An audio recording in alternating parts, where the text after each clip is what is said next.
So let's move over to topic 2, guys. I wanted to kind of do a little bit of a revisit, but also this was an inspiration. Shout out to Maximilian, dude. He did this recently on his stream.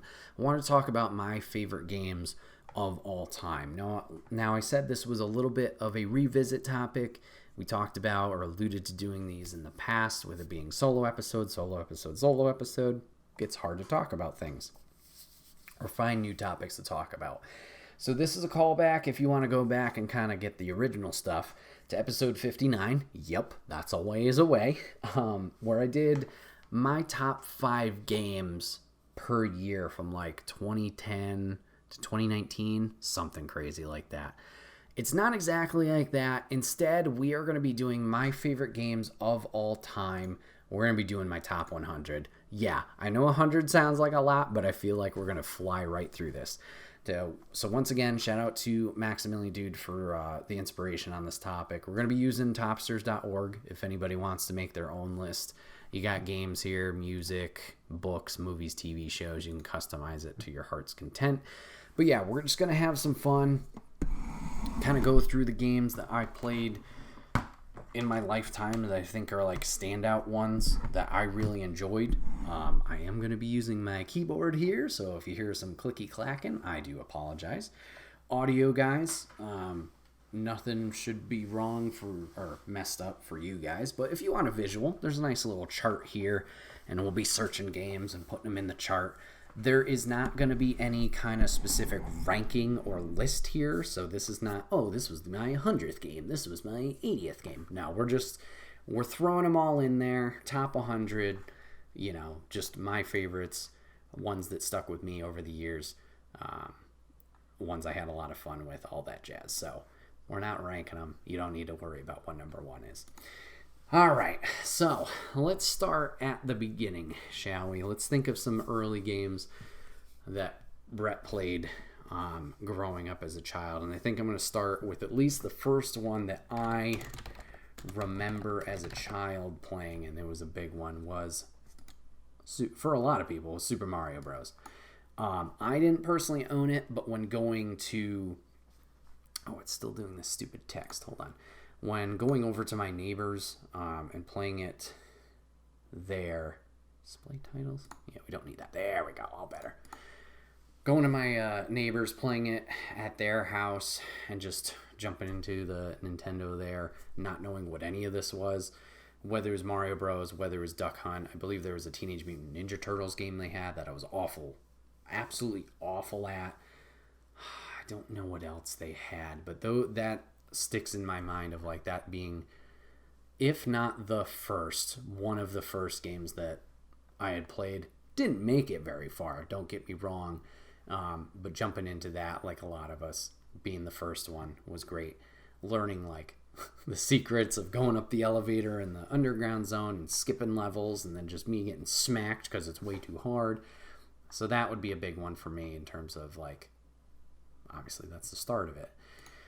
Speaking of the start of it, if we're going to go towards the PC side of things... Oh, crap. What was it called? There it is. We got Lego Island.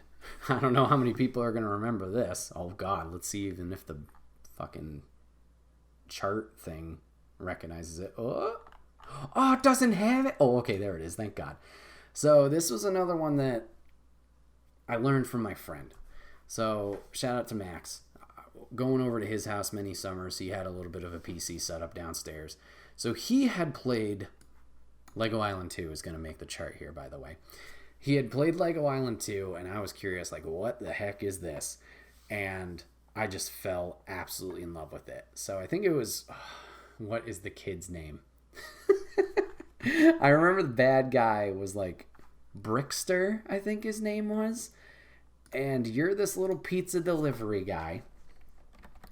And you are in charge of, you're just delivering pizzas. Brickster breaks out of jail, and you need to go find him. But it's not just simple as like, oh, he's out in the town, you gotta go capture him, all that. No, he like goes back in time and travels through time.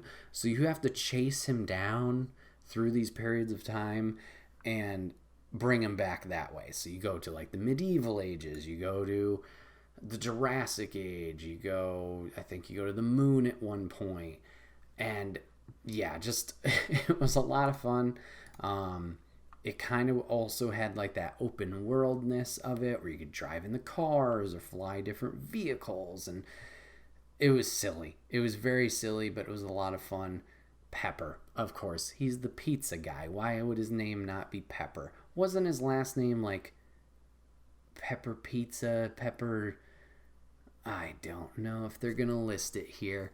But yeah, a lot of fun there. Never played the first one, so I don't know the setup or anything of that for Brickster. But Lego Island 2, shout out to you. You're the real one. Sticking with PC, this one's a little weird just because a lot of people are not going to associate this with the PC. That's not the game I looked up. But shout out to Comic Zone. Oh, did you guys just... No, that was me blocking my own screen. Shout out to Comic Zone. So this was one that originally launched on, I believe, the Sega Genesis. But for me, I played it on Sega CD, I think is what it was. I don't know. It was a bunch of Sega games on the PC. And Comic Zone was a lot of fun.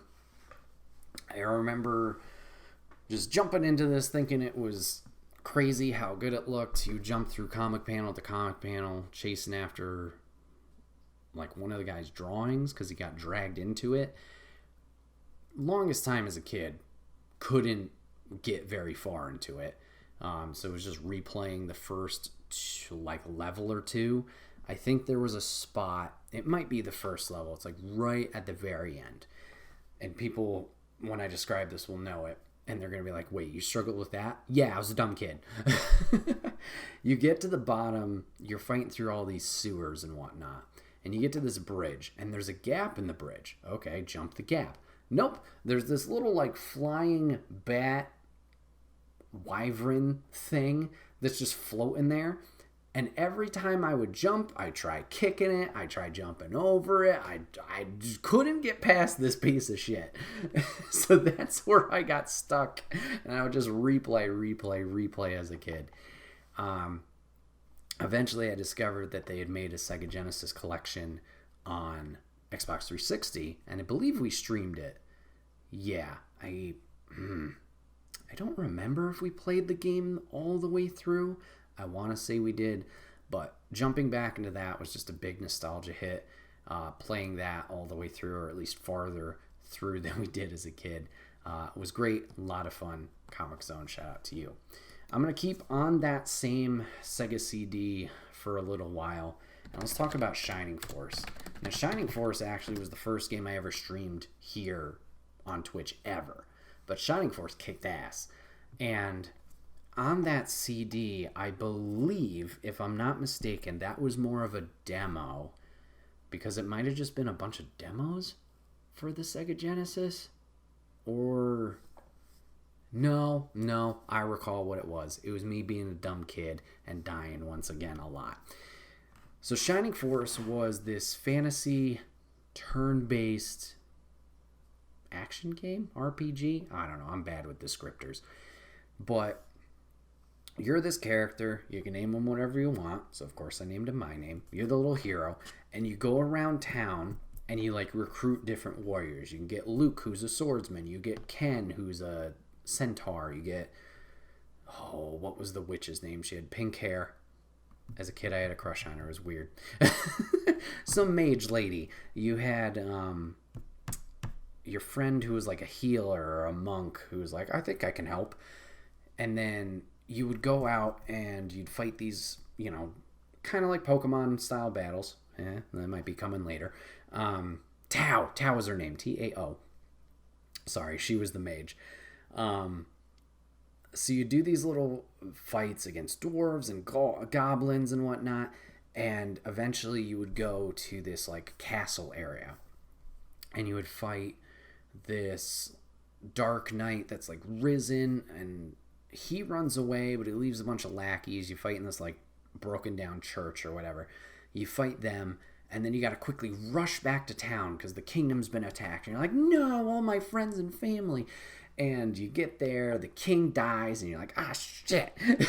You gotta save the day, go take him out before he like kind of conquers the world.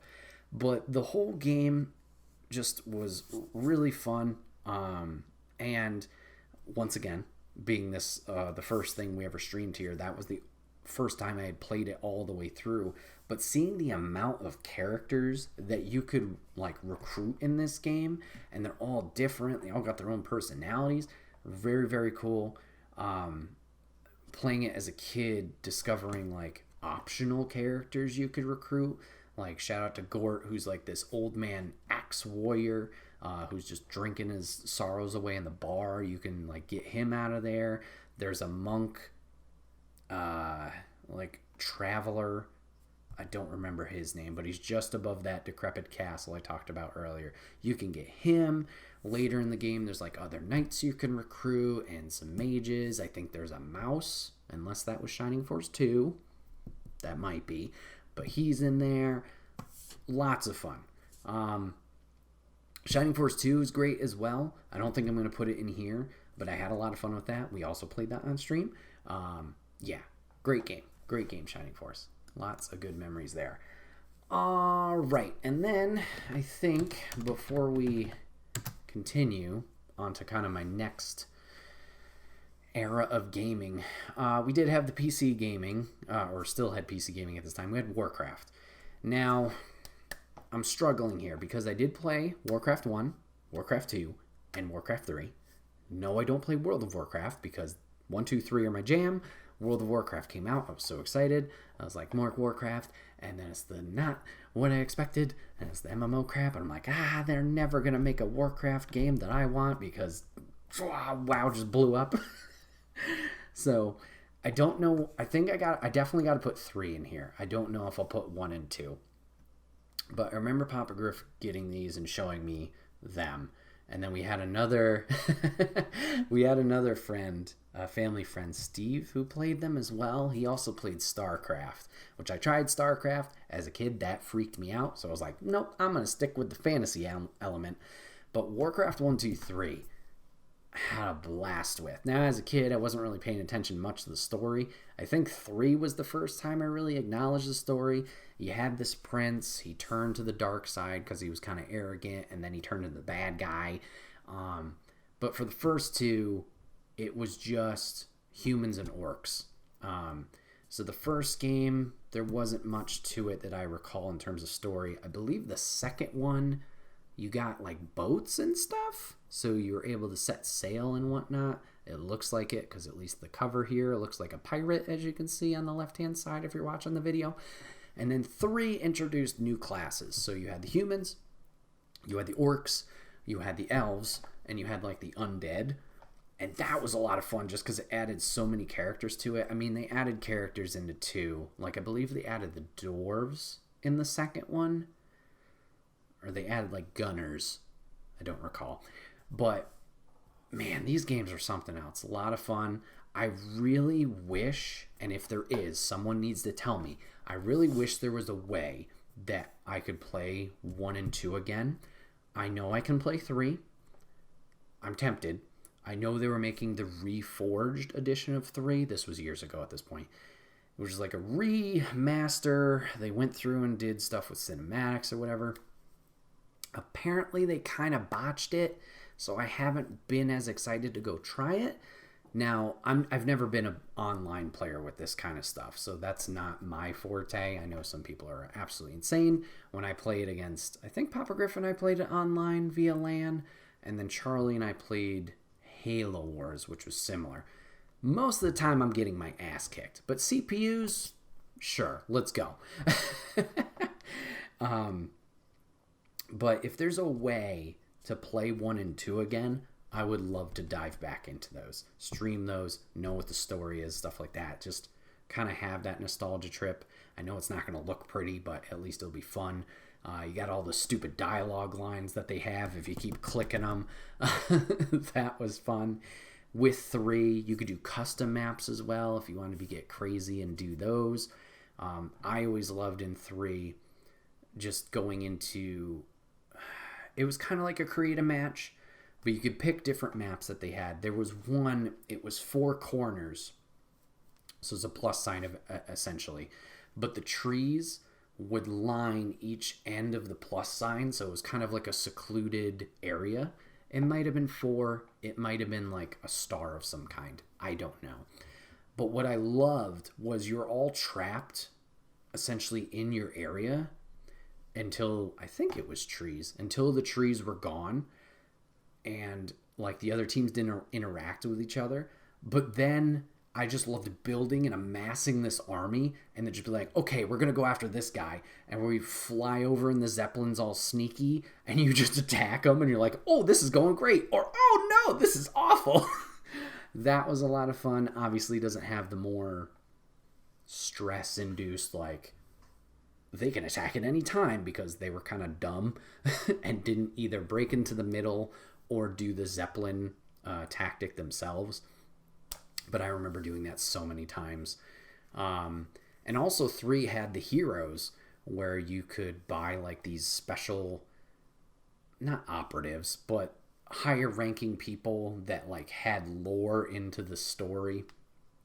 I don't think they kept the same names, so they might have like, rotated around. But I remember the Elven one specifically. There was like a lady on a tiger. There was a big crossbow man with like a wrap around his head so he couldn't see. For the humans, you had this dwarf with a big ass hammer. You had a hero akin to the main protagonist in the main storyline. For the orcs, you had this like bull dude who carried a big like log that he would smack some guys with. Just a lot of fun. I had a blast with it. Maybe I'll look into Reforged now. I'm talking about it. I'm getting all excited again. But Warcraft was amazing. I really appreciate Papa Griff showing me those and diving into those when I did.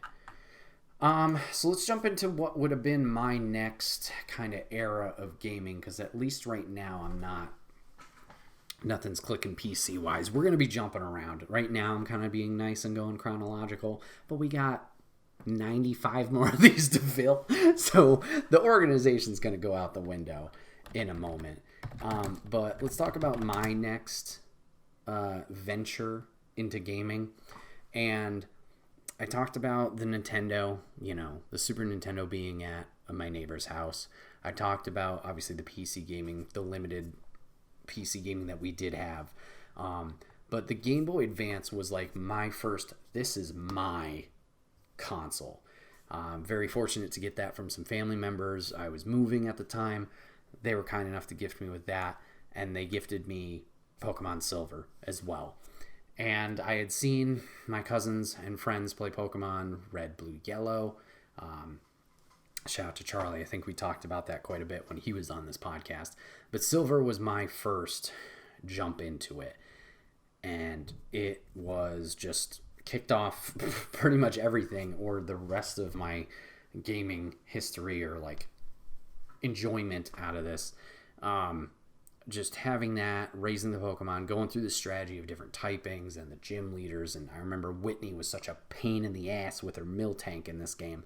Figuring out how to do that, trading with friends, going after the Elite Four, getting smacked left, right, center with them, trying different teams, restarting over and over again.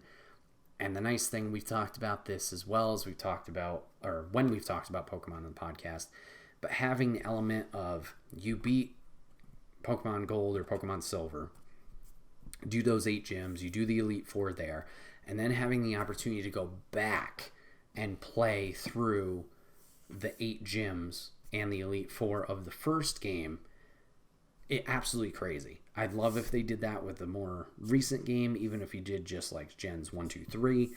It's not going to happen because it's just a lot of elements to do, but that was crazy at the time to have them do that. Another thing I liked with Pokemon Silver and Gold was just the mechanics they added. You add different typings. You added like Pokemon needing to hold certain items while they were traded and evolved. Something silly that I liked the little puzzles of the fossils that you could discover for the unknowns. You had the siblings who are named after days. No, they weren't named after days, but like each specific day, if you went to a certain area, you could talk to one of these siblings and they would give you an item or give you special things. So it was like something you could hunt for and find. The legendary dogs, when they first arrive, you wake them up and then you can just find them in random areas and run to them at any point, or chasing them down via the Pokedex entries. That was a lot of fun. Shout out to the casino. I mean, that's not really Pokemon centric, but playing the slot machines there was fun. And then eventually those grew into other casino games. That they were a blast. And then day-night cycles. I always hated the night because usually that's when I was playing. I'm like, these Pokemon suck out here. But it was nice. Speaking about Pokemon, let's just get it out of the way. But Pokemon Ruby, this was another one where it just took all of my, not all of my time and energy, but I guess so. I think this was the first game I put 100 hours into. Where are you? No, not Omega Ruby. That's a good remake, but really? Do you not have the... Oh, it's right here. Wait, Pokemon Box? Sure, whatever. We'll throw you in there. But Ruby was another great one. Like I said, I think the first game I put 100 hours to. Up the graphics. You had different mechanics like the berry mixing and the talent shows. That was pretty fun and entertaining. You had new mini games in the casino. Different weather that you could run through. Like you had the frosty mountains where it was snowing. You had the desert. You could dive underwater in this one. It's another great game. Absolutely loved it. Sticking with the Game Boy Advance, another one that's kind of stuck with me in terms of like memorable experiences was Final Fantasy Tactics Advance. Boop. Right there, which we've also been very fortunate enough to stream here. But as a kid, this was another one that was fantastic. We took the elements from Shining Force, so that fantasy turn-based game that we played on the PC, and we brought it into this handheld where it took those elements of fantasy but then mixed it with like real life. So you get your hero, I believe his name is March or Marchie, however you say it, Marche. You can rename him, obviously, duh, like I did. But then you had your two friends, you had Ritz, and you had, what was his name? Because he's really important, because he's kind of the main focus here. Crap, don't remember. But you had your two friends, you just moved into town, they befriend you, and you kind of all share this like love for fantasy. And your friend shows you this book, there's this magic that happens, and overnight you kind of wish for this fantasy world, and you and your friends get like transported. The world transforms into essentially what the book was in this Final Fantasy world. So you meet an ally there, a Moogle named Montblanc, who helps you out, kind of gets you adjusted to the world, and you just, similar to Shining Force, you recruit this army over time, and you're working on getting back home, and you run into your friends, and there's problems, disputes, because they like the fantasy world, but you're like, we need to get home, back to reality. And the story, the way it goes, and learning about the struggles that your friends are going through is very interesting. But for me, as a dumb kid, was always about the recruiting army part and figuring out what classes you needed to upgrade to get even more classes to make your dudes. So like, luckily I had a friend who was playing it who was older than me. Shout out to Ryan in the neighborhood. He kind of helped me along. But like, if you wanted a ninja, right, on your team, you needed to take a human player. Okay, you got to make him a soldier. You got to have him master like 2 soldier abilities. And then you got to make him a thief. have him master one ability, and then a new job or class will pop up, and it's the ninja. And then if the ninja learns so many abilities, he could be an assassin. And it's like this whole ladder of different stuff, trial and error, what classes go with what, or what do you need to master in combinations to get stuff. That was exciting.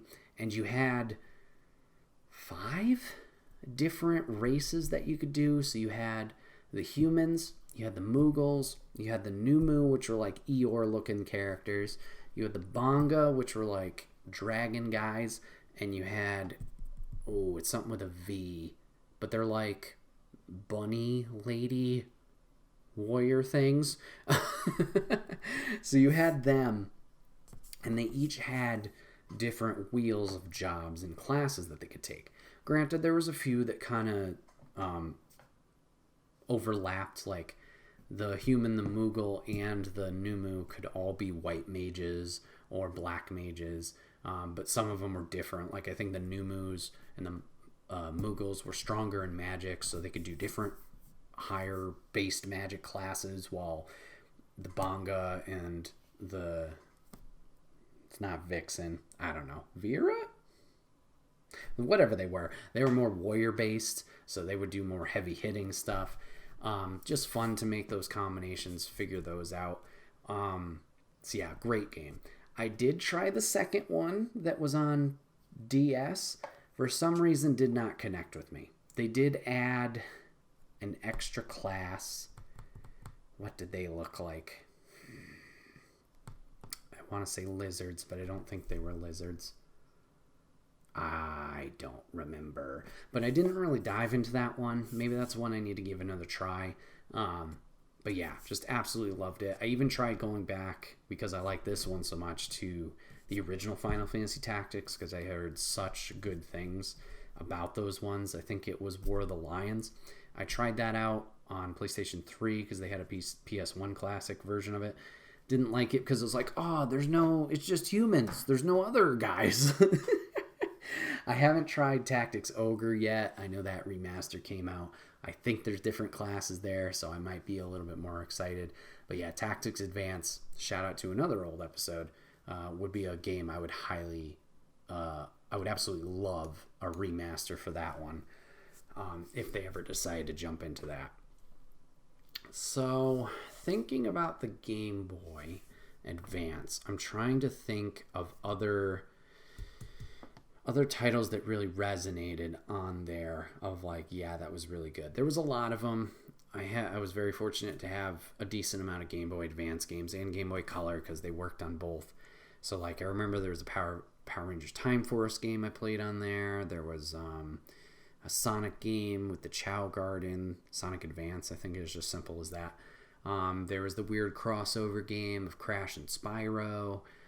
I had a different Spyro game where he's on his own. I had some tie-in games with like movies where you had to use the stupid passcodes. If you died, there was no save point, so you had to remember, okay, the passcode is Q2508, and you had to write it down, and if you didn't write it down, then you were never getting back there.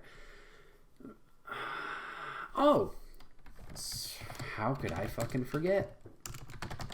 It's another one that wasn't originally on Game Boy Advance, but that's where I played it. We just circle back to the first, my first experience with games, but Super Mario World. Played the shit out of that. Oh, I'm actually going to put this title because that's a better one. Get out of here. Played the shit out of that one on Game Boy Advance. Absolutely love Super Mario World. Jumping into that, obviously the different mechanics of the different suits. You got the cape now, and classics like obviously the Bigger Mushroom, the Fire Flower, Star Power. I think that was all they had. But with this one, I really enjoyed just the secrets you could find. The different paths of the hidden levels. If you did a hidden, or you found a key and then you open a certain door, it would lead to a different finish, which would go to the different path. Most of them had to do with the cape, so you'd be flying around, bobbing up and down, trying to discover where these things were. But I remember it absolutely blew my mind just randomly finding the secret area. I believe it's in the second world, or that second map, but on the very top of the screen before you get to the castle, if you took a certain path or a secret path, you could unlock this secret area.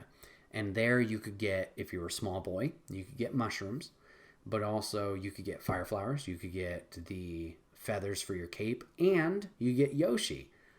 But then young Bret learned, oh, if I already have a Yoshi and I go back into this world and I hit that Yoshi egg block again, it's not an egg, it's now a 1-up.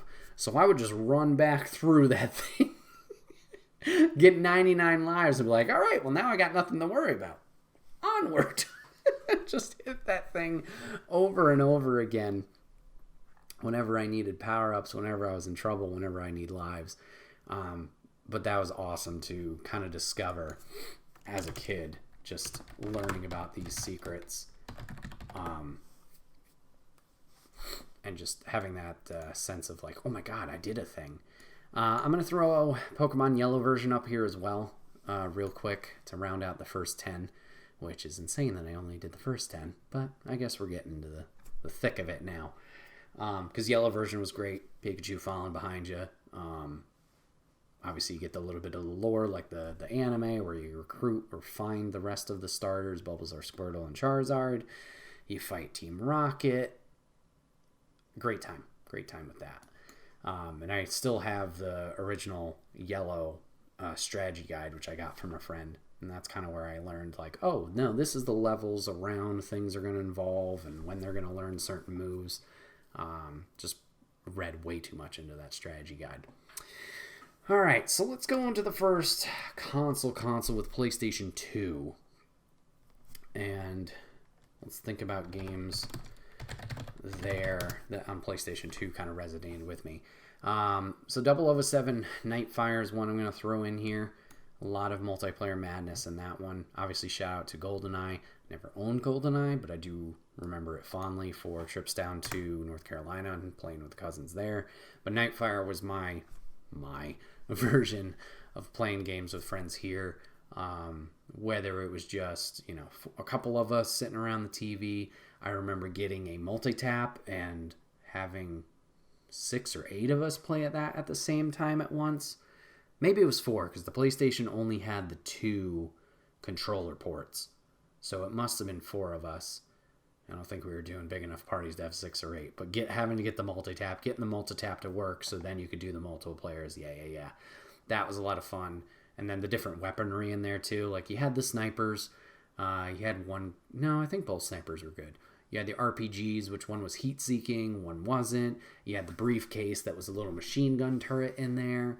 I remember messing around with my buddy John a bunch and his brother doing the tripwires. We would just do only tripwires and try and plant them for the CPUs to run into, and just plant them all different directions so the lasers were pointing that way. Oh crap, what was the level we always did? It wasn't Snowblind. It's like 2 houses, opposite ends, and then there's gondolas that just go around in this circle. We always played that one. Absolutely loved it. Just fighting the CPUs there. Such a great time. So yeah, Nightfire's got to get a shout out there. Let's get into the Sly Cooper franchise, shall we? Because that was a big one on PlayStation 2. Got the collection here. Perfect. Boop, boop, boop. Obviously, the collection was on PS3. But a great game. The whole series 1 through 4, 1, 2, 3 obviously are a little bit more. They kind of stand above 4 a little bit. Obviously, 4 was a little bit of it was a different studio, Sanzaru Games, that made that one. But still good. But the first 3 had a nice tight-knit story that they told with Sly, with Bentley, with Murray, and the adventure that they were going on. Absolutely love those games. Sad we never got the movie that they were apparently doing with those. Sad it's been a franchise that's been kind of dormant for a while. I doubt they'll revisit it with who did it originally? Was it Insomniac? I don't think it was. Whatever studio did make it originally, they're doing bigger and better projects. Sounds weird, but they've moved on, which makes sense. I mean, this was, 20 years ago at this point? So, fond memories. We still have the collection. We could play it at any time. But that was another one I played through on stream, had fun with. And that was kind of what my PlayStation 3 was for originally. For me, was like my collections. So they did a Sly collection, they did a Ratchet and Clank collection, they did a Jak and Daxter collection. And I didn't really explore much of the PS3 library, but that was pretty much what I used it for, was my collections. And moving on. Sucker Punch. So yeah, Infamous they've worked on. And others. Of course, now I don't know. Hold on. Infamous. Ghost of Tsushima. Oh yeah, they're not they're not gonna visit the raccoon anymore. So yeah, that was a good one. So Sly Cooper, what else on PS2? Oh, okay, not PS2. Once again, I told you we're gonna be jumping around and we're just getting to the thick of it. But Ape Escape. This was another one that I didn't own for the longest time. This was one I played at my uncle's house. He had a PlayStation 1, so whenever we visited him, I had the opportunity to play it there. And I had a lot of fun just running around catching monkeys. Now, guess what? My uncle didn't know how games worked, or at least some of them. This man didn't have a memory card. So every time I went over, it was a fresh start. Fresh start going through that. I think the farthest I made it at that point was like, I don't know, 5 levels in. And I think that was a decent gaming, like, I spent 6 hours playing it. But he didn't have a memory card, so unfortunately had to restart that every time. But that was a blast. Another one I went back to and played on stream, played that all the way through. There's a lot of monkeys that you got to catch. This series is one I haven't followed through, so as you can see on the left, there's quite a few sequels. But I haven't tried 2, 3, any of the other ones. It's just the nostalgia of one with Spike going through that journey, trying to stop. Oh, I don't remember your friend who's brainwashed. And then Scepter. I think that was the guy, the monkey's name, the evil monkey. Good times there. Let's take a little bit of a sidetrack back to PC World. Because there's 2 games here I want to shout out. They were also on PS1, which made me think of this. But Bugs Bunny, Lost in Time series. So there were 2. Lost in Time was the first one. Played that on PC. But then there was also... What was the Taz one? Bugs Bunny and Taz. Let me just search that. But Lost in Time, you were just Bugs Bunny going through time, trying to stop the Looney Tunes villains. So you had Yosemite Sam, you had the Witch, you had... Martin the Martian. I don't remember who was the last one. I think Daffy appeared periodically. But it was just this platformer. You'd go around, kick stuff. Time business? Time something? Time Busters. But both of those games are great. The second one added Taz, obviously. You had to work with him. You could swap between the characters, do different puzzles. Similar mechanic of going through time. You know, selfishly and honestly, these are games I would love to revisit. I know they're not going to look great, but just for the nostalgia kick of like, wow, yeah, this is exactly what I remember. I remember a lot of, in the first one with Yosemite Sam at the pirate area, doing those puzzles. The second one, I remember there was like this Mayan area that you time traveled to, and you did a little mini game to play that. I don't know what it's called, but you throw the ball through like the hoop, like basketball-esque style. I remember that. I remember playing hockey. But these games are a lot of fun. Yeah, I'd absolutely love to go and revisit those just for laughs, just to have a great time. But those 2 games, shout out to those. Those are fantastic. Like I said, they were on PS1, so there's a chance I could hunt them down and find them. But yeah, Pelota. Thank you. But yeah, absolutely nailed it out of the park with those. Let's see, what else? I'm trying to think that early, like I said, that early console those early console days of the PlayStation 2 to see if anything stands out. And of course, there's going to be something like, oh my god, how did I forget about this? Like right now. We're going to put two Tony Hawks in here. First, we're going to put Tony Hawk Pro Skater 2. This was one I didn't own for the longest time until the remaster, actually. Another one that kicked ass. Played a lot of it at friends' houses. Enjoyed the crap out of it. Played a lot of Hanger. Played a lot of The School. Those are probably the two that we just kind of stuck with. Just doing the 2-minute time trials. Doing Graffiti. Graffiti was a great mode. Playing that over and over again. Ford racing and being pissed off that we couldn't progress there, or at least I couldn't. That was good memories. I don't know if that makes the list. But Pro Skater 2, a lot of good memories there. And then the first Tony Hawk I owned, and I think absolutely kicks ass, is Tony Hawk American Wasteland. We talked about it on stream quite a few times. I don't know if we've restreamed it because it's on 360. But with American Wasteland, just more of what you love with Tony Hawk. You know, if it's not broke, don't fix it in terms of gameplay. They did add a few different things. Like I believe they added the ground manual tricks. They added the nada spins onto like posts and stuff that you could keep going with. But the story in here was a lot of fun because you had all these misfits. You just moved to town. They're lucky enough, or they're kind enough to take you in. And the main guy gets thrown into jail. You're just trying to raise money the entire time to get him out of jail. And in doing so, you're like, let's make a theme park. Or not a theme park, let's make a skate park. But it's essentially like all these broken things around Los Angeles that you're just taking and throwing in there. So there's like a T-Rex, there's Hollywood stars that you steal, there's casino materials that you take. But you, over time, build up this skate park and this essentially like trash dump.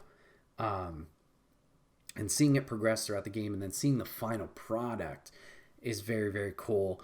You'd meet pro skaters and you kind of recruit them to your cause to do a fundraiser to get the guy out because they all have history with him. So you do like challenges for them and prove that you're a skater. It was a lot of fun. A lot of fun. I would love a remake of that one too. Highly doubt it. What else? I guess we can come back to the PlayStation 2 era because nothing is really currently calling out to me. So let's jump over to the Xbox 360 era and let's talk about Halo. Everybody loved Halo. That was the big one at 360. Another big one like I talked about with Nightfire earlier. Multiplayer. Local, online, the craziness of the like creative modes in Forge that people were making. Absolutely insane. Jumping into online, playing with a bunch of friends, good times there. Jumping into more current day with Extra Lives, doing 4 Xbox LAN parties of Halo, 4v4v4v4. Nuts. I wish we could do that again. I gotta look into fixing the 360s, but absolute insanity. Jumping into there, doing the kills. Just insane. Now, like I said, we're going to be jumping around. I think I just remembered a PC one, and of course it just escaped my head. Nope, I got it. What was it called? Jedi something. So there's a Star Wars game with Kyle Katarn making his appearance. I never got really far into it as a kid, but I do remember it being very, very good. It wasn't Jedi Academy. That was later, I believe. Ooh-wee. Jedi Knight? No. Maybe it is Jedi Knight. Crud. Yeah, it's got to be Jedi Knight, because Jedi Knight 2 is right there. Yeah. Jedi Knight's right. Jedi Knight. What a great game. So you get Kyle Katarn. He's like, I have no idea what I'm doing. I got this gun. Pew pew. Gets a lightsaber from somebody. I don't recall the lore. And he's like, oh, okay, I guess I got this now. But you had different weapons. You had the lightsaber. You had the, like, normal, typical stormtrooper gun. You had a pistol. You had a crossbow from the Wookiees at some point. Going through there, jumping into that. You know what? I'm going to throw the second one in there as well because better graphics. It was a creative character. So, like, Kyle was now running the new Jedi Temple with Luke, and you're the new class of the Jedi. You could build your character to be good guy, bad guy, and then the part I probably played the most was just like the creative battles. You just go in there with computers battling it out with lightsabers and stuff. You could do it a little bit in the first one, or at least there was an online component with it, where I remember once again, LAN party. I think Papa Griff and I played that a few times where we tried to fight each other in Jedi Knight. Good times there. Good times there. I see some games here that I'm probably going to go back to in the list. I understand. But yeah, let's go back to Xbox 360. So we talked about Halo. Fantastic there. I talked about American Wasteland. That kind of made a resurgence. Go back into the replay there. What else was there on 360? Far Cry 3, baby. Fantastic game, Far Cry 3. My first Far Cry, and arguably the best Far Cry. Great story there. Voss is a great villain. Not too much supernatural in there. Just you and a bunch of friends. You're on vacation. You get stuck. And now you got to get out of there. And poor Jason. Poor Jason just having to get out of there and going to the dark side. So Far Cry 3, shout out to you. And yes, Papa Griffin chat with a killer game. This is what I'm talking about. They just fucking, you don't remember them, and then you're like, oh my god, absolutely. Star Wars Battlefront kicked ass. And I'm talking about the original 2, not the new 2. Oh, such great times. Galactic Conquest. I remember Charlie and I playing that. I remember, just a bunch of us playing that. Going through the battles. Second one added the space battles. Flying around. Take the ships out. Go inside. You're trying to take the ship from the inside. It's too hectic in there. Yeah, Charlie playing it. I believe Papa Griffin and I played it. John and I playing it. Great times. Just what they did there. Taking Star Wars Battlefront 1, obviously focusing more on the episode 4, 5, 6, I believe. And then Star Wars Battlefront 2, they took the New Age, the prequels in there, throw them in there. You get the heroes in there, so you use the Jedi and stuff. I don't think you could use them in the first one. Could be wrong. Man, great games. They tried with the new ones that just couldn't get the magic, unfortunately. I remember I played co-op once and I fell asleep on you. Oh, that's all right. I remember hanging out at Charlie's, and it was late at night when we were playing. He fell asleep too, and Versus like, okie doke. No worries there. So, just sticking on the Far Cry chain, we're jumping around. It's official. We're just going to think of whatever. But Far Cry 5 is another great one. I know this wasn't everybody's favorite, but personally, I loved Far Cry 5. I think Joseph Seed and his family were great villains. They had a great allure to them and like made the situation tense with the whole religious cult type thing. I know some people weren't happy with the ending of it. It's been a while, so spoilers. Skip like 30 seconds. So with the nuke going off or the bomb going off and you making the run for the bunker, I really enjoyed that because it was like, oh my god, we were so focused on this problem here that we didn't even pay attention to the outside world. So when that happens, it's like, Jesus. And apparently there's hints of it along the way. Really loved Far Cry 5. That's one I would probably go back to and play again. Not gonna lie, I've thought about playing 3, 4, 5 again. But yeah, loved 5. It was a little scary, definitely. I enjoyed that one a lot. Definitely did. Still need to jump into 6. Stupid backlog. So we're jumping around. We're hipping. We're hopping. Thinking about my Xbox days. Let's talk about Xbox One. Let's talk about some fighting games because that's going to probably put like 6 on this list. Killer Instinct. Xbox One. The reintroduction of Killer Instinct. I believe they just actually did a anniversary or new release recently where they did some updates and patches too. But this was one of the first ones where I was starting to get back into fighting games. And KI I had never played on the N64. Never played on arcades, or at arcades rather. But this was a fun one. You had different characters. The move sets were, typical fighting games, quarter circles, half circles, the Shoryuken motions. But it was interesting because it wasn't like other fighting games where you could just get fucking your shit kicked in and just sit there and watch the other person do an infinite combo. You could play rock, paper, scissors. So if you could predict what your opponent was about to do as their next move, if you matched the button input of just like X, Y, or B, if you matched it and called their bluff, rock, paper, scissors, whatever, you could break them out of their combo, and it was like this tug of war back and forth between each players, and it didn't feel as one-sided as other fighting games can feel. I'm going to look at you, Marvel vs. Capcom, even though I'm about to put you on this list. Killer Instinct felt cool, felt very high energy, and felt very fair in terms of like, oh, yep, I got caught with that one. But yeah, we shouted out. So yeah, Marvel vs. Capcom 2. That's the one going on here. I'm probably going to throw 3 on there as well.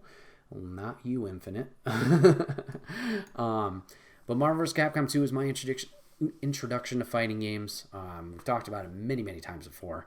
Played this at the arcades. Papa Griff was very kind enough to humor me and play them with me. But just, I had no idea what I was doing. Mashing those buttons, playing as heroes that I recognized: Captain America, Spider-Man, Hulk. Just going in there, mashing the buttons, having a grand old time, getting my butt kicked by the CPU. Probably wasting many, many quarters. But even jumping back into it now, that crazy roster size with a wide variety of characters. Fuck you, ServBot, for being this tiny little thing.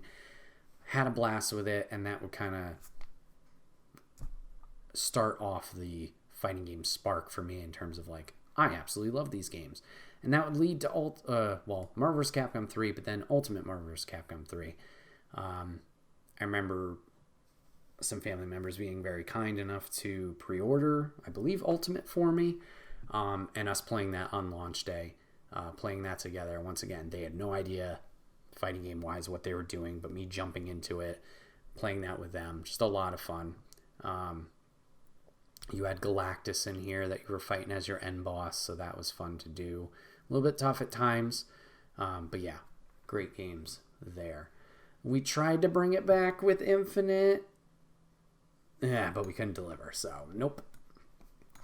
Let's stick on the fighting game train. Let's talk about Mortal Kombat. Let's talk about Mortal Kombat 10, or MKX. Where the fuck are you? Damn, you were far in this list. Boop. My first foray into Mortal Kombat. I had known about Mortal Kombat prior, but this was the first one I was actually hyped and excited for. Once again, shout out to Maximilian Dude, doing a lot of content, covering this game, doing his Assist Me series. This one I jumped into and absolutely loved. Loved the different variations with the characters that you could do, so you had to select them at the character select screen, but each character would have a set base moves, but then they would be slightly different in terms of like, oh, the alien does this, or the alien does this, depending on your variant. Excuse me. So it would change up your strategy. I'm going to throw XL in here. Whoa, not the whole list there, bud. Hey, stop it. There we go. XL, just because it's got the DLC in there. Fantastic game. You had a lot of the horror icon villains in there. So you had Leatherface, you had Predator, you had Alien, you had Jason. Good times there. A lot of fun. Shout out to TJ. Him and I put a decent amount of time in there and had some good matches back and forth. So shout out to that. I'd like to put MK11 in here in terms of story. But in terms of the game itself, I don't know if I can. And that's a tough one, because the story's really, really good, and it leads to Mortal Kombat 1 story, which I'm also debating putting in. But I don't know. Because the gameplay in 11, not the best. There's like one character I play as. The rest, it's hit or miss if they're interesting. I feel like XL or MKX, there's a lot more variety of like, oh, I can play this character, this character, this character, this character, and they're all fun. MK11 did not feel that way. MK01, I think, got closer to it. But that's another one I haven't played since I beat the story. But this is just my favorite games of all time. Yeah, I'll throw MK1 in here. Story. Starting at X, going to 1. It's a nice, cohesive story. Really enjoyed that. Continuing on our fighting game history. Not really history, but stuff. Dragon Ball FighterZ. That's not it. Really? You're not going to put fighters in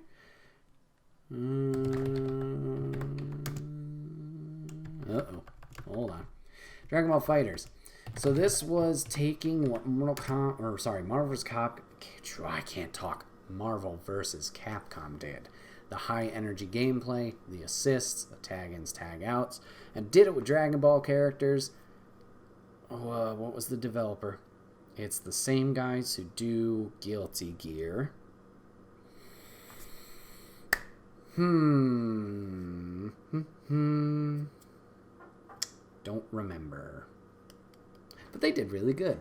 Very exciting game. Once again, shout out to TJ and Alex. Yeah. 3 of us going back and forth playing this game, making each other better and better. Expect things, parry things, defend from things. A lot of fun. I know online with any of these games, I'm getting my ass kicked. But it's fun to play those locally. Shout out to MKXL again. Billy, John, and I playing that a bunch and having a lot of fun. It was a blast. Shout out to Dio as well with the fighting games, just helping us along the way, learn things, and get better. I don't think, unfortunately, any of the Street Fighters are going to go in there. I do like them a lot in terms of like the history of them and the character design. None of them have really clicked heavily with me, and I thought I thought Street Fighter 6 was going to be the turning point with that. Of like, oh, this is the one that clicks. It does a little bit. I do enjoy their like they create a character story. I haven't gone back to it and played it in quite some time. It just never got its hooks into me heavy, so I don't know if that will be something I follow in the future. Okay, if we're going to go back to PlayStation 2 era for a second and talk about fighting games, I'd be remiss if I didn't shout out Soul Calibur 2. There's 3. Where are you? Here you go. Soul Calibur 2 is another one I did not expect to like so much. I am trying to remember how I first got into it. It might have been my buddy John, but it's a 3D fighter, a lot of interesting characters. You had the fun story of they're all trying to hunt down the shards to make the Ultima weapon, which was the thing with the eyeball. But a good time there. That's probably the only 3D fighter was okay at. Tekken I'm going to die a lot to. This current Soul Caliburs I'm going to die a lot to. And probably any other 3D fighters. Yeah, just not great at. I can't understand what's going on. Soul Calibur 2 definitely deserves a shout out of like something I played a lot during that time. Okay. What else do we have for our 360 friends? I'm trying to think of real big standouts from that. Okay, it's not it's not 360 era, but you know, whatever. Really, you're not going to give it to me because I didn't do a hyphen. But X-Men Legends. This is going to lead to another chain of like games that we're going to add to this list. But X-Men Legends on PlayStation 2, fantastic. I did enjoy X-Men Legends 2, but not as much. This was another one I got stuck at for the longest time because the stupid tanks and the frozen tundra killing me over and over again. But I enjoyed this one because, once again, wide variety of cast that you could unlock. You had a new character, Magma, who you were following her story and seeing how her journey evolved. It wasn't you were stuck in her perspective, though. You could play as any of the X-Men. So I think you started off with like Wolverine, Cyclops, Storm, Jean Grey, Beast? Maybe. But over time, you would unlock more.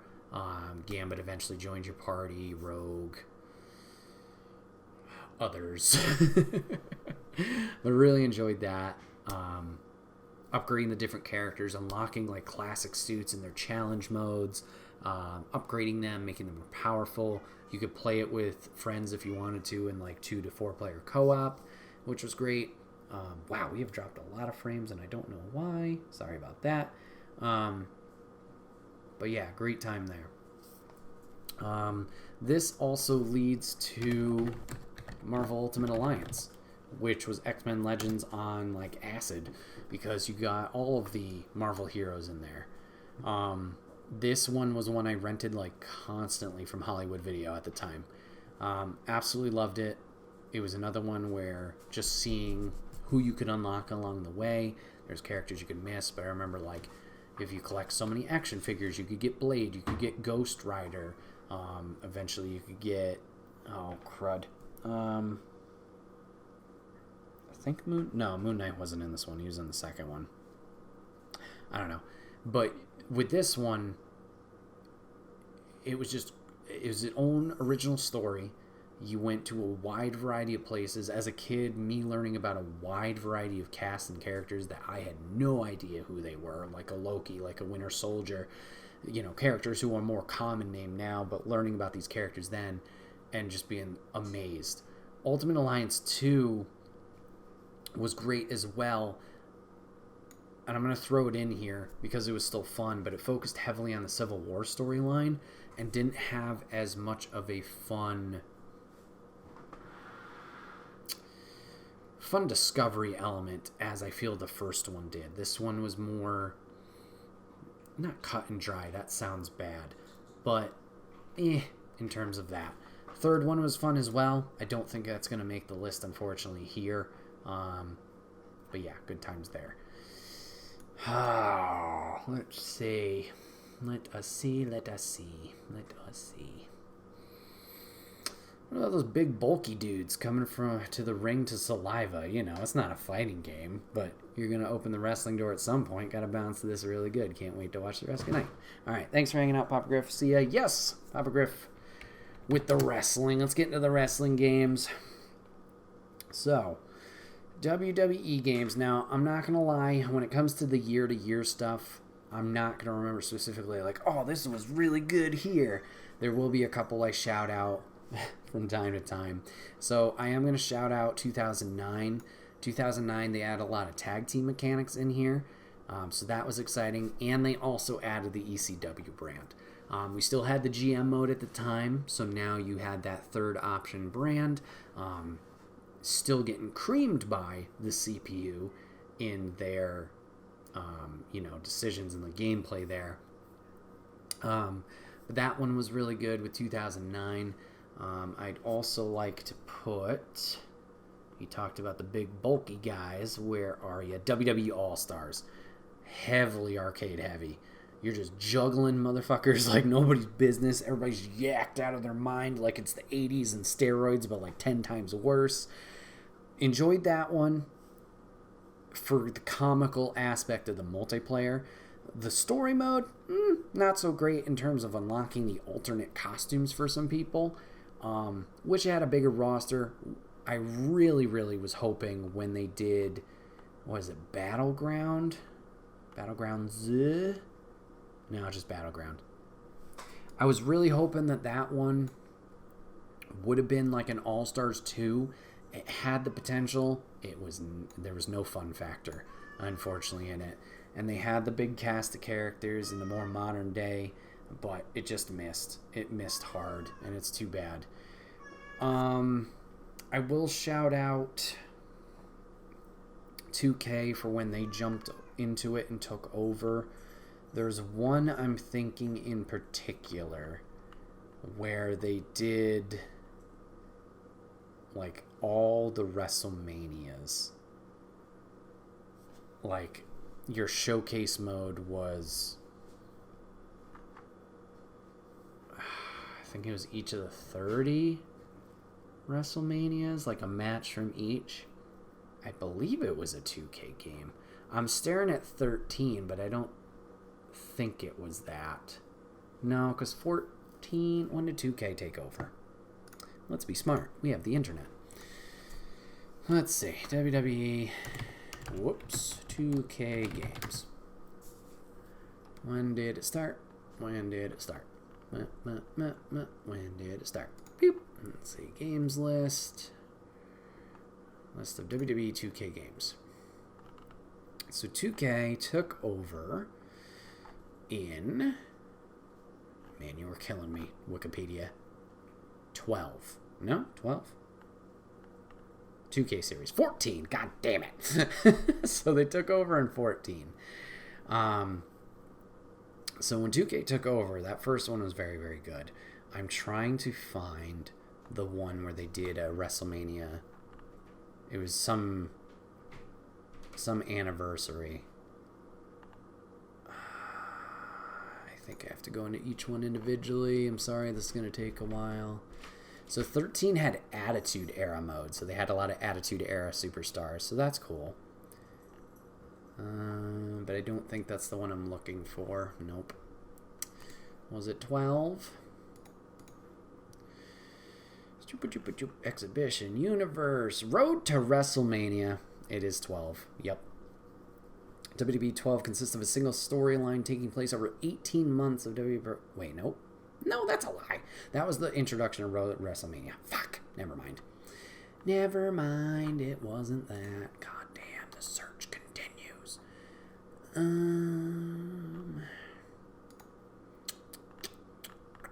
Great Sweet. It was 2K's game. 30 years of WrestleMania. It recreates nearly 3 decades of WWE history, similar to WWE 13's Attitude Era mode. 30 years of WrestleMania spans 45 matches centered around various superstars, alternate gimmicks, and the use of classic WWE footage across every WrestleMania up to 29. So 2K, your first entry was a banger with 14. With Dwayne on the cover, so that's what you're going to get. So, really enjoyed that one. That was great. I am also going to selfishly throw in 2K22 because GM mode made its return. Pop! And that's great. Yeah, Papa Griff and I played many hours of GM mode, both on our own and together, and I'm just looking forward to more and more, improvements on this mode. We talked about it last year, what we were hoping for 23s. Guess what? I'm going to be doing it again for 23 into 24, hoping to see what they improve. But I think we're off to a good start, especially after that mess up with 20. Looking forward to more down the line. So, we got our wrestling games in there. Yeah, that's a good chunk there. So, what else do we have? For some reason, the 360 era is really just crapping in my mind, but I will give a shout out to Red Dead Redemption, which was a surprise hit for me because I have no idea how I even got introduced to this. I just remember having it. Having it, loving it. The story was great. The open world, obviously the GTA aspects of it. And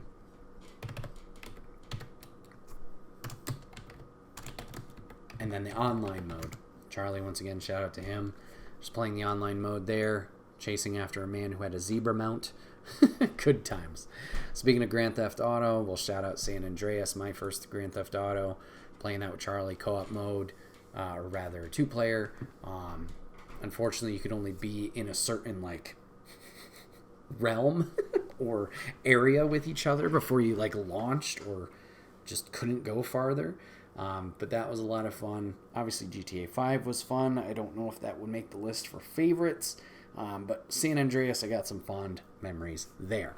All right, so we're 4 rows through, right, Moose? So we should go a bit more rapid fire. So let's think about more current day stuff that we absolutely love. I would be silly to not include a Smash Bros. In here. I'm going to throw in the 64 version. I'm also going to throw in... Brawl holds a special place in my heart just because that was my first one I owned. I didn't have many Nintendo consoles of my own as a kid. I think the Wii was my first. So you know what? I'm going to throw Brawl in there. I'm going to throw Ultimate in there just because of how crazy that game is with everybody being in there. But that was a great one.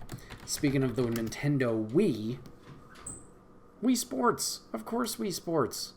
Stupid and silly. Just the boxing, the bowling, the tennis, the golf, the baseball. Simplistic fun. Amazing time with family and friends playing that. I haven't played whatever they made for the Switch, whatever that one is. I don't think that one obviously blew up as much as the sports did for the original Wii, but great times there. A lot of fun to be had. Let's think more modern. And let's throw in the God of Wars in here. Let's see. I did play 1, 2, 3 of the originals, but I think we got to throw in God of War 1 from, what was that, 2016? 2018? Yeah, and Ragnarok in there. Fantastic games. Great narrative. Good story between the two of them. Emotional storyline between the two of them. Good times there. Speaking of more recent stuff, as Moose is yelling at me, yes, I will put Spider-Man. We'll put Spider-Man in there. I think I'm just going to put the second one in, to be honest. We streamed that recently. Is it not on the top of the list? How is it not on the top? But yeah, Spider-Man 2 just built on top of everything that the first game and Miles did. But for me, it just delivered on a whole nother level. Are you serious it's not on here? How the hell is it not on here, Moose? I'm looking right at it, probably. Or did not update their list? There it is. That's weird. I don't know. I didn't pop up before. But Spider-Man 2 hit me on an emotional level. That was a great one. With all the additions they had there. Trying to think of other things that like really hit hard for me. In terms of like, that was a really good game.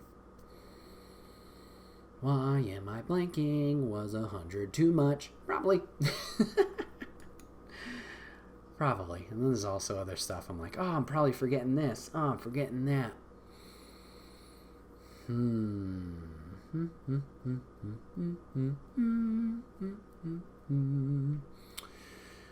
Let's see. What's stuff on... Okay, Call of Duty. I know it's not faux pas, but a lot of memories of the Modern Warfare series. I'm going to throw Modern Warfare 2, and I'm going to throw Black Ops in there. Black Ops for its zombie mode. Story mode is really good, too. Fighting out of the chair, doing the whole, story mode with, oh crap, what is this? The Numbers Mason. You know, that guy. And then Modern Warfare 2, a lot of hours put into that, a lot of bad gameplay on my part, but just a lot of fun had, a lot of laughs to be shared. Charlie and I playing together side by side on our own consoles for a long time, playing online. I know they just released those maps for the most recent Modern Warfare 3, which is weird. Cool to see those remastered and put those back in there. But the original Modern Warfare 2, fantastic times of that. And like I said, the zombies mode, I always loved like trying to do the Easter eggs or the walkthroughs. I think the space level is one of the DLCs. I can't remember it, but I think that was the one I made the farthest in with the lunar landers, doing all of those. Excuse me, and figuring out those puzzles. That always intrigued me, and that's something I would definitely watch more and more of. And obviously the zombie mode has gotten more interesting. Like Black Ops 2 had a lot of interesting maps. It's just unfortunately, I don't know if it must be in terms of the technology, but Black Ops 1, at least if you died and finished, you would jump right back into it. It would load you right at the beginning at the start. I believe with Black Ops 2, it kicked you out to like a matchmaking like lobby. And to me, it's not the end of the world. It was just like, I want to jump right back into it. So to have to reload everything, go back into it with that, was a little unfortunate. I will throw Black Ops 2 in here. I think I am going to do that for its creativity with the different stories that they were telling with each of them. Like, I know one was with, like, a monster downstairs with, like, candy, George or something like that. Or, no, George was in the first one with the Hollywood studio. He was the actor. Or, not the actor, the director. The second one, I don't remember the guy's name. Billy would know better than I. But he had a fun mechanic there. So we're halfway through. Yikes. All right. You know what? For the sake of time, because I know we're going long, we're going to bump this down to 70. There you go. Sorry about that, everybody. So, we got those in there.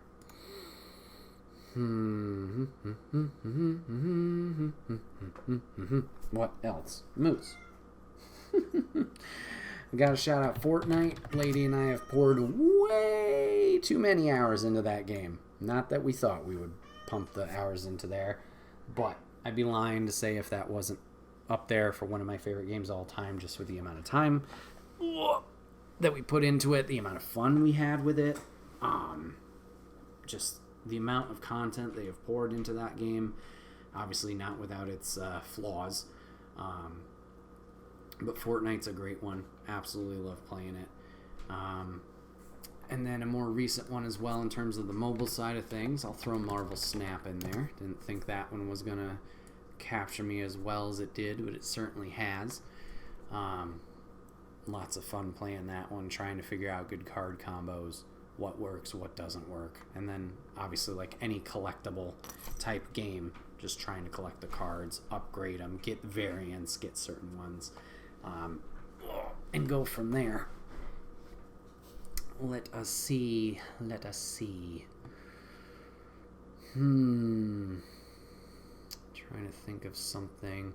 Oh, okay. I saw it earlier and I didn't throw it in here. But Jedi Fallen Order has to go in here. That was another one I kind of had a little bit of an emotional response of like, this is so much fun and rewarding. And I don't even think I'm that big of a Star Wars fan, but this one it resonated with me.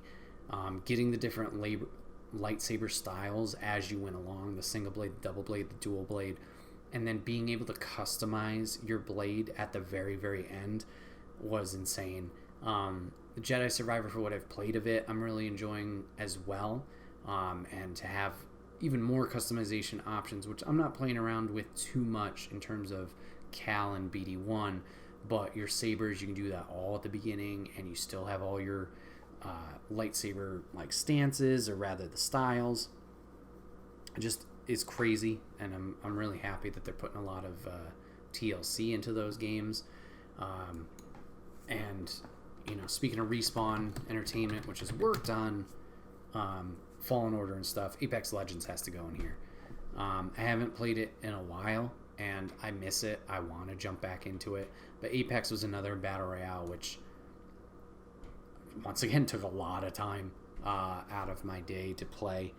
Not in a bad way, but dumped a lot of hours into there, learning the different characters, playing with Papa Griff, playing with TJ, just playing online with randos. Just one of those things you can turn your brain off and jump into, dive into, and enjoy. Absolutely loved it. Speaking of turning your brain off, as we talked a few episodes ago, but Borderlands 2, I've enjoyed my time with the series as a whole. Borderlands 1, special place just because that's where it kicks it off. Borderlands 2, I believe, is where, personally, it got so much better because they learned about their comedy, learned what kind of story they were trying to tell and what world they were trying to build in terms of the insanity. Pre-sequel, Borderlands 3, for me, maybe worth a retry. But the characters they have involved here, from the original cast to the new characters in Borderlands 2, to Handsome Jack being a great villain. Loved it there. Had a great time. I'm going to put one in here that I haven't thought about in a while, but it was one of our original stream games, but Wolf Among Us.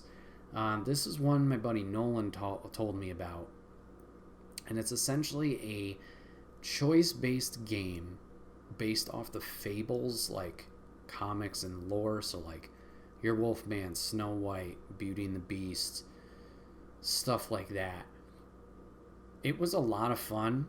This might be worth a replay because I remember playing it on PC, and at the time my PC was not that great, so it was chugging along in terms of stream quality. But I remember the story a little bit out of here. I remember it resonating a lot, and those choices being like, "Oh, I can't believe that was what happened," or "This happened."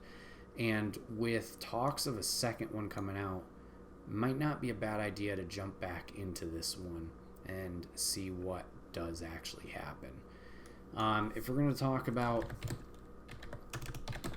choice-based games that also resonated heavily, Life is Strange. I was late to the party with Life is Strange. I think I didn't play it until the 4th episode was already out, so I was able to boop, boop, boop, boop, boop, hit it all there. And then the 5th episode had rolled out by the time we finished, or we waited till all 5 episodes were out when we started it. I don't recall. It's been 8 years. But the emotional journey, like, I went through, and then the chat went through, like, especially with some of them knowing, oh, this is episode 2, this is when this is going to happen, is he going to be able to handle it and whatever, and then me saving the day, like, they were so happy and we're all excited about stuff. That was great, very rewarding, so I really appreciated that.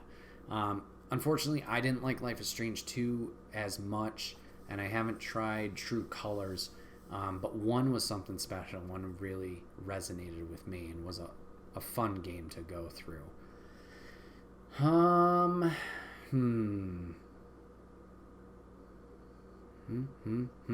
gonna shout out Horizon Zero Dawn, another more modern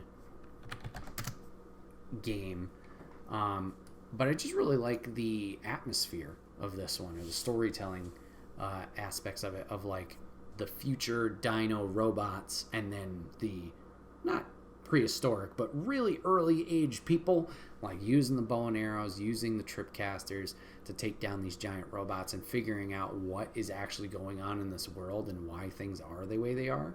I need to jump back into Forbidden West and see how the story continues as Aloy continues her journey west to figure out what happens. But Zero Dawn was great. Really enjoyed that one.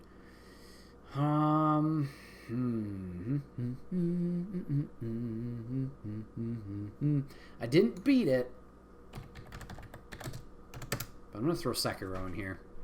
Sekiro's another one that I need to go back to, dive into.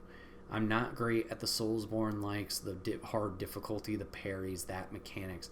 But I feel like Sekiro is one that's really resonating with me in terms of like, well, I made it the farthest.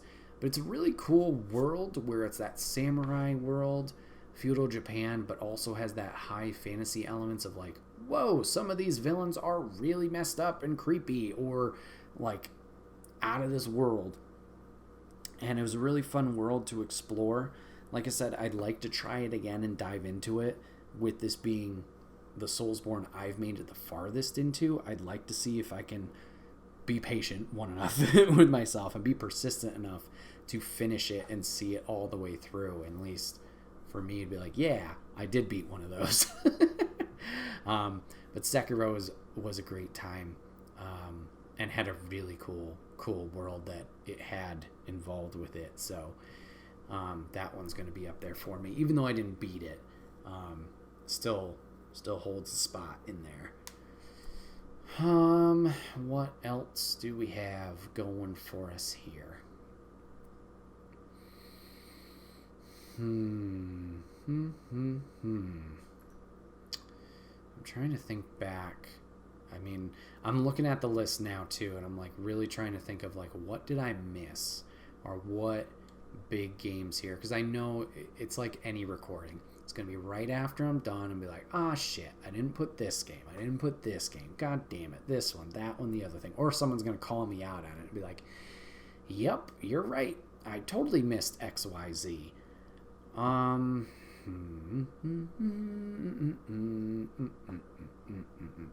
Let's give some indie love. Some indies. I'm trying to think of some ones that really hit hard there. Ooh, okay. Let's go the music route. Guitar Hero 2. Guitar Hero 2. You know what? I'm going to put 3. I like 3 better. Guitar Hero, obviously, swept the nation. Everybody loved it. Scoop.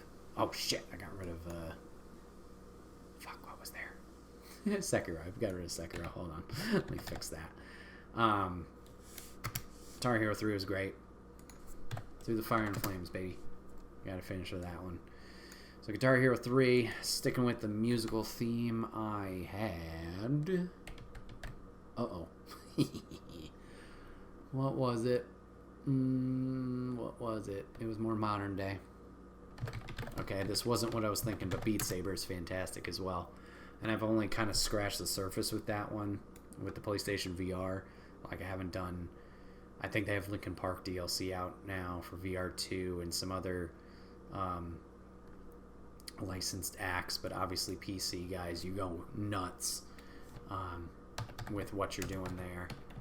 Shout out to Minecraft. Many hours lost there. Another one where I feel like I'm only scratching the surface. Not doing any mods on PC or exploring what that realm of like the gaming there has to even offer. Ooh. How could I not remember the Batman Arkham series? Absolutely stunning. Absolutely loved it. And I think I have to put all 3 here. So, I could just do the Arkham collection. Yeah, we'll cheat. So that's all 3. Arkham Asylum, Arkham City, Arkham Knight. Absolutely loved it. Shout out to the prequel, Arkham Origins. Arkham Origins was also very good too, but I think those 3 from Rocksteady, just insane. I'm still trying to think of this other musical one that I thought of before even Guitar Hero. What the hell could it have been? Oh, yeah. More recent. And I was thinking indie, but Metal Hellsinger. I really enjoyed Metal Hellsinger. I think that game does not get enough credit. Great soundtrack. A lot of fun trying to time your shots with the rhythm mechanics. So added a fun twist there. Alright, we got 6 left for our 70. Sorry, it's not your 100. Trying to think of what else is in here.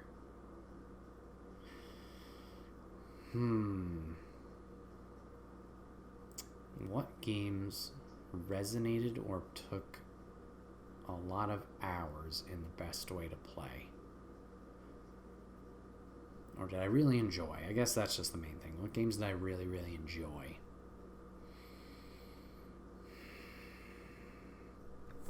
Give a shout out to Assassin's Creed. Not the first one. I mean, obviously the first one's where it started. I'm going to give a shout out to Odyssey. Because that one... Oh, crap. Did I spell that wrong?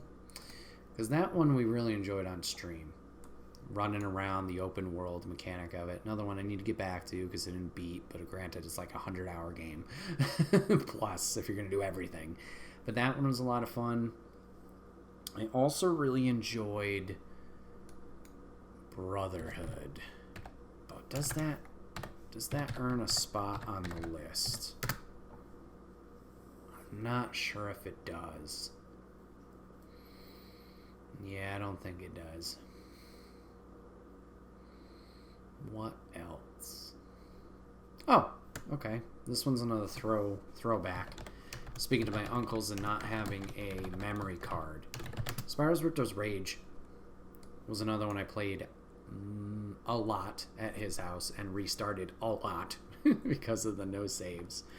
That was another one I had like a decent 6 to 8 hour chunk of game time where I just played straight because I couldn't save it. And I was like, I want to see how far I can get into this before we have to stop playing. So shout out to that one. Is there any racing games that really stick out to me? Mario Kart's been fun. There was a Looney Tunes racing game I remember in the past that was fun. Crash, not the first Crash Racer, but the one that was on PS2 I played a lot of. I don't think those make it. See, I'm trying to think once again of indies or something around there to see if that rings any bells.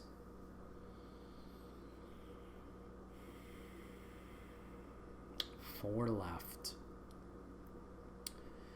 What am I missing? And I thought I was going to do 100. Sorry, I know I keep breaking that up. Pokemon Stadium was a lot of fun. Yeah, you know, I'm going to put Pokemon Stadium in there. I think I'm going to put the second one in there just because of the second gen.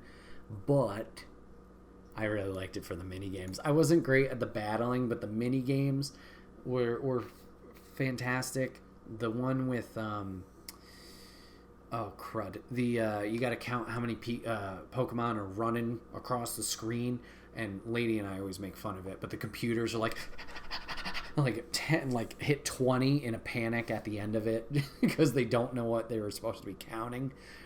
Pokemon Stadium is another good one that holds a spot in my heart.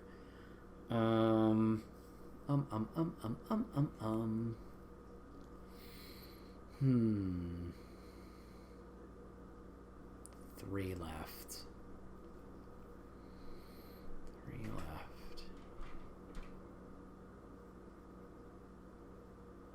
Trying to think.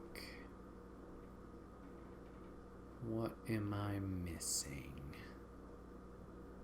Too many games.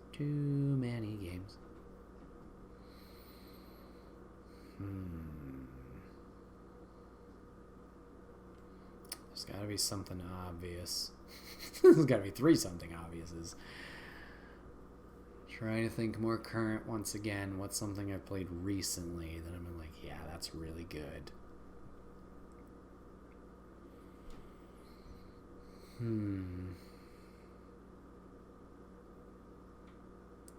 Wow.